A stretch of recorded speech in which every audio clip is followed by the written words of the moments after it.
আজকে ৬৯ নম্বর ভরতপুর বিধানসভায় আমার প্রতি আস্থা এবং ভরসা রাখতে পেরেছেন এবং আমাকে আগামী ২০২৬-এর বিধানসভা নির্বাচনে আমাকে এই ভরতপুর বিধানসভার মনোনয়ন করেছেন।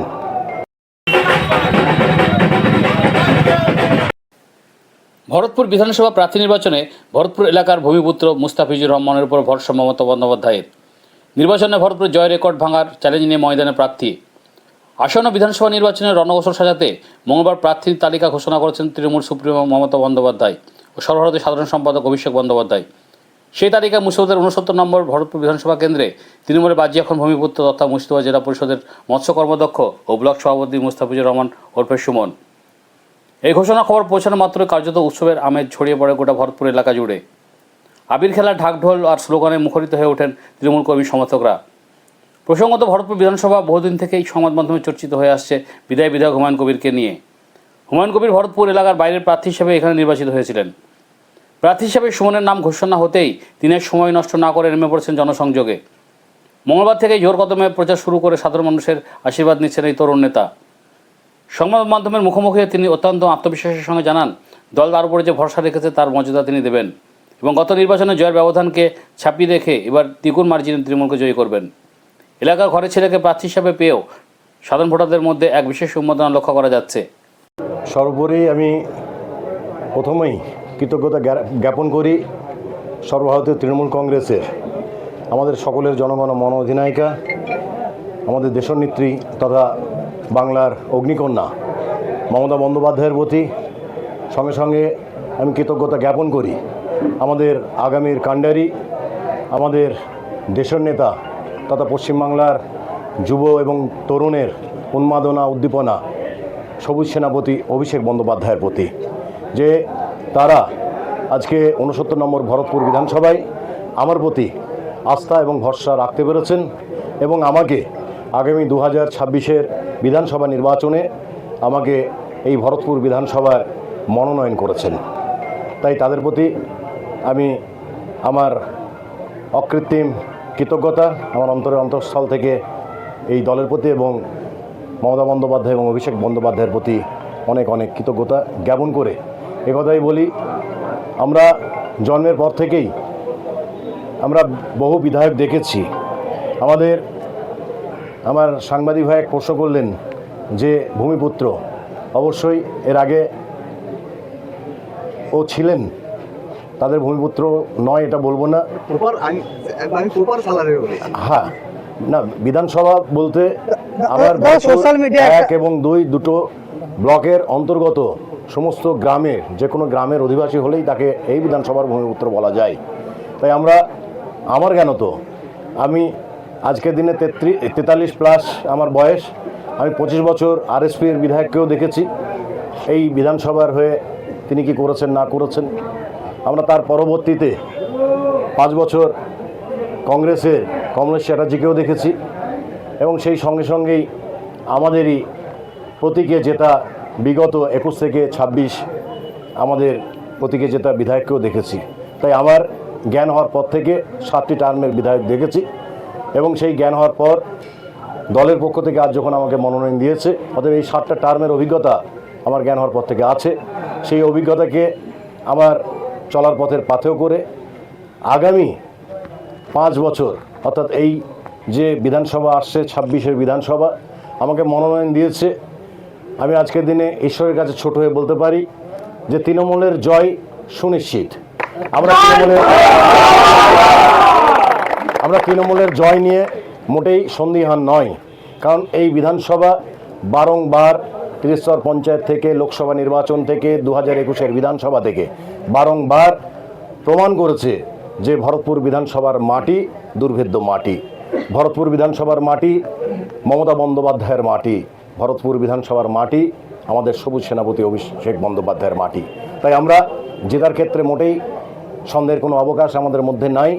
আমরা আজকে এই মনোনয়ন পাওয়ার পর আমরা চিন্তিত যে এই ভরতপুর বিধানসভা থেকে বিগত দিনে যে কোনো বিধায়কই যে মার্জিনে জিতেছেন কিনা তার চেয়েও অনেক অনেক অধিক মার্জিনে কি করে আমরা এই বিধানসভা থেকে জয়যুক্ত হয়ে সেই বিজয় সার্টিফিকেটটা আমাদের দলনেত্রী তথা দেশনেত্রী মমতা বন্দ্যোপাধ্যায় এবং আমাদের দেশনেতা আমাদের সবুজ সেনাপতি অভিষেক বন্দ্যোপাধ্যায়ের হাতে তুলে দিতে পারি, সেই মে মাসের 4 তারিখের জন্যে আমরা আজকে প্রতীক্ষামান।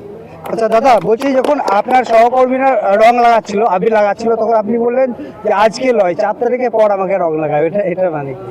আজকে যদিও উচ্ছ্বাস এবং উদ্দীপনার দিন, কিন্তু আমার কাছে উচ্ছ্বাসের চেয়েও বেশি বড় দায়বদ্ধতার দিন। কারণ আজকে আমি সবসময় নিজেকে কর্মী বলে অভিহিত করি, তাহলে একটা কর্মীর প্রতি দল যে ভরসা, যে বিশ্বাস রেখেছে, ওই জন্যই আমি অতিরিক্ত উচ্ছ্বাসে আমি নিজেকে ভাসি দিতে চাই না। আজকে যে আমার উপর দায়ভার অর্পণ করেছে, সেই দায়িত্ব কিভাবে আমি পালন করতে পারবো, সেই আগামী 4 তারিখের জন্যেই এই উচ্ছ্বাসটাকে আমি পুঞ্জীভূত করে রাখতে চাই, জমি রাখতে চাই। সেই 4 তারিখে বাঁধভাঙা উচ্ছ্বাসের জন্যে আমাদের এই ভরতপুর বিধানসভার হাজার হাজার কর্মী যেন প্রতীক্ষা করে সেই 4 তারিখ কাউন্টিং হলের থেকে বেরিয়ে এসেই উচ্ছ্বাস উদ্দীপনা আমাদের মধ্যে যেন প্রবলভাবে দেখা যায়। প্রচারের স্টাইল কি হবে? মমতা বন্দ্যোপাধ্যায়ের উন্নয়ন নাকি অন্য কোনো স্টাইল আসবে? আমরা খুব সৌভাগ্যবান যে আজকের দিনে পশ্চিমবাংলার বুকে আমাদের মমতা বন্দ্যোপাধ্যায় দ্বারা চালিত যে সরকার, মমতা বন্দ্যোপাধ্যায় এবং অভিষেক বন্দ্যোপাধ্যায় দ্বারা পরিচালিত যে দল তৃণমূল কংগ্রেস, সেই দলের মনোনয়ন পেয়েছি। অতএব আজকের দিনে আমরা নামধারী ব্যক্তিরা শুধুমাত্র দলের কাছে একটা উপলক্ষ মাত্র, যে নমিনেশন দিতে হয় তাই দিয়েছে। আমাদের প্রচারের সর্বাগ্রে থাকবে আমাদের দেশনেত্রী অর্থাৎ আমাদের মানবিক মুখ্যমন্ত্রী মমতা বন্দ্যোপাধ্যায়। জাতি ধর্ম বর্ণ নির্বিশেষে, দল মত নির্বিশেষে তিনি প্রত্যেকটা বাড়িতে বাড়িতে তার যে সরকারি পরিষেবাগুলো পৌঁছে দিয়েছে, একই দিকে যেমন সেটাই প্রচারের আলোকে থাকবে, এবং সেই সঙ্গে সঙ্গে আমাদের দেশনেতা, আমাদের যুবদের উন্মাদনা, তিনি যে লড়াই সংগ্রামের মধ্য দিয়ে পশ্চিমবাংলার 10.5 কোটি মানুষের পাশে তিনি সর্বদাই আছেন, এই দুটো জিনিসকে যদি আমরা আমাদের বিধানসভায় চলার পথে পাথেয় করে থাকি, তাহলে আমাদের জয় সুনিশ্চিত এবং বহু মাত্রায় যে আমরা বিজয় হব এ ব্যাপারে সন্দেহের কোনো জায়গা নেই। আজকে আমরা এই ব্লকে, এই বিধানসভায় দুটি ব্লকই ত্রিস্তর পঞ্চায়েত অর্থাৎ সর্বত্রই তৃণমূল দ্বারা পরিচালিত। তাই বিগত দিনের এমপি বলেন, এমএলএ বলেন, কেউই আজকের দিনে আমাদের ত্রিস্তর পঞ্চায়েতের প্রধান বলেন, পঞ্চায়েত সমিতির সভাপতি বলেন এবং জেলা পরিষদের আমরা কর্মদক্ষ এবং মেম্বার বলেন, তাদের কাছে আমি মনে করি তারা তুলনার ধারে কাছে তারা আসতে পারবে না। কারণ যদি পরিসংখ্যান নিয়ে বলতে হয় তো আজকের দিনে অধীর চৌধুরী 5 বারের সাংসদ, তিনি এই বিধানসভার জন্য যা করেছেন আমি একদম খাতা কলমে প্রমাণ করে দিতে পারি যে মাত্র 2.5 বছর অতিক্রম হলো, যে কোনো একটি প্রধান তারা অধীর চৌধুরীর চেয়ে অনেক বেশি কাজ করেছে। এবং পঞ্চায়েত সমিতি জেলা পরিষদ থেকে যে বিপুল পরিমাণে কাজ হচ্ছে, সেটা আমার সাংবাদিক বন্ধুরা যদি যে কোনো পাড়ার অলিতে গলিতে যান তাহলেই সেটা আপনারা উপলব্ধি করতে পারবেন। আজকে যে কোনো পাড়ায় যাবেন, কোনো পাড়াতে আজকের দিনে অন্ধকার নেই, কোনো পাড়াতে পানীয় জলের কোনো রকম সমস্যা নেই, কোনো জায়গায় আমাদের জল নিকাশি ব্যবস্থার অভাব নেই, কোনো জায়গায় আজকে কাঁচা রাস্তা নেই। সবগুলি হয়েছে আমাদের সকলের প্রিয় মানবিক মুখ্যমন্ত্রী মমতা বন্দ্যোপাধ্যায়ের আনুকূল্যে এবং সেই সঙ্গে সঙ্গে আমাদের ত্রিস্তর পঞ্চায়েতের প্রধান, পঞ্চায়েত সমিতির সভাপতি, তাদের তৎপরতায়। তাই বিগত দিনের এমপি তো বললাম, এমএলএ বস্তুটা আমাদের এই বিধানসভার মানুষের কাছে খুবই একটি কি বলবো যে দুর্বোধ্য জিনিস, যে এমএলএ জিনিসটা কি। কারণ সত্যি কথা বলতে কোনো দ্বিধা নেই, আমাদের দলেরও এমএলএ ছিলেন, তিনি 5 বছর কিছু করেননি। আমাদের বিরোধী দলের এমএলএ 25 বছর এখানে ছিলেন, বিধায়ক সাংসদ থেকে, বিধায়ক তহবিল থেকে তারা এমন কিছু করেননি। তাই আগামী দিনে এই বিধানসভায় যে সামান্য যে শূন্যস্থান আছে, যে অপূর্ণতা আছে, সেটি আশা করছি আমাদের সকলের প্রিয় নেত্রী মমতা বন্দ্যোপাধ্যায় এবং সকলের প্রিয় নেতা অভিষেক বন্দ্যোপাধ্যায়ের অনুপ্রেরণায় সেই শূন্যস্থানটুকু অবিলম্বে 4 মে পূরণ হবে। তাহলে আমাদের এই বিধানসভা সব দিক থেকেই পরিপূর্ণতা লাভ করবে, এটাই আমার। ভরতপুর বিধানসভার আপামর জনগণের কাছে এবং কম বেশি প্রায় 2.5 লক্ষ ভোটারদের কাছে আমার আবেদন যে আজকের দিনে যে কেন্দ্র সরকার দ্বারা পরিচালিত একটি সংস্থা, যে শতপ্রণোদিত সংস্থা, কিন্তু কেন্দ্র সরকারের অঙ্গুলি হেলনে যারা পরিচালিত হচ্ছে।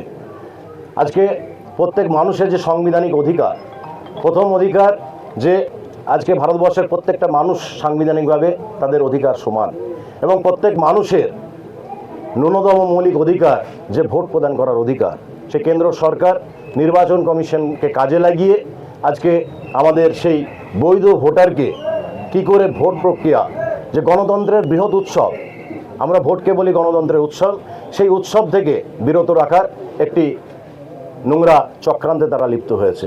তাই ভরতপুর বিধানসভার আপামর জনগণের কাছে আমার বার্তা যে আমাদের 14,317 জন মানুষকে আন্ডার অ্যাডজুডিকেশন অবস্থায় রেখেছে। আপনারা নিশ্চিন্তে থাকুন, আমাদের প্রশাসনিক তৎপরতায়, আমাদের দলীয় তৎপরতায়, এবং আমরা সবসময় অতন্দ্র প্রহরীর মতন আমাদের নেতৃত্বের অভিষেক বন্দ্যোপাধ্যায়ের নির্দেশ মতো আমরা অতন্দ্র প্রহরীর মতন সেই মানুষদের পাশে সবসময় আছি। তাই সেই 14,317 জনের যে ভোটাধিকার কেড়ে নিতে চাইছে কেন্দ্র সরকার, সেই 14,317 মানুষকে আমাদের আহ্বান, আপনারা নিশ্চিন্তে থাকুন। আমাদের নেত্রী প্রথম নজির গঠন করেছেন যে স্বাধীনতার পর প্রথম কোনো মুখ্যমন্ত্রী তার রাজ্যের মানুষের জন্যে সুপ্রিম কোর্টের সওয়াল জবাব করেছেন, এবং তারই হাত ধরে আজকে সবগুলোই বিচারাধীন, এবং আমাদের ভরতপুর বিধানসভার সমস্ত ভোটাররা তাদের ভোটাধিকার ফেরত পাবে। এটা আমাদের নেত্রী মমতা বন্দ্যোপাধ্যায়ের নেতৃত্বে এবং আমাদের নেতা অভিষেক বন্দ্যোপাধ্যায়ের সংগ্রামের মধ্য দিয়ে। তাই ভরতপুর বিধানসভার প্রত্যেক জনগণের কাছে আমার বক্তব্য যে আপনারা কেউ বিচলিত হবেন না। 23শে এপ্রিল আমাদের ভোট, সেই ভোটের দিন আপনারা সবাই আপনাদের ভোটাধিকার প্রয়োগ করবেন। এবং সেই সঙ্গে সঙ্গে আমি আপনাদের কাছে আবেদন রাখব যে মমতা বন্দ্যোপাধ্যায় যে দল মত নির্বিশেষে, জাতি ধর্ম নির্বিশেষে প্রত্যেকটা বাড়িতে বাড়িতে যে পরিষেবা পৌঁছে দিয়েছে, সেই পরিষেবা আপনারা যারা পান তার কৃতজ্ঞতার স্বরূপ যদি মমতা বন্দ্যোপাধ্যায়ের নিরিখে, মমতা বন্দ্যোপাধ্যায়ের প্রতিচ্ছবি হিসাবে আমাকে মনে করে জোড়াফুল চিহ্নে একটি করে ভোট দেন, তাহলেই এই পরিষেবা আপনাদের পাওয়া সার্থক হবে। এই বার্তায় আমি ভরতপুর বিধানসভার আপনার জনগণকে দিচ্ছি।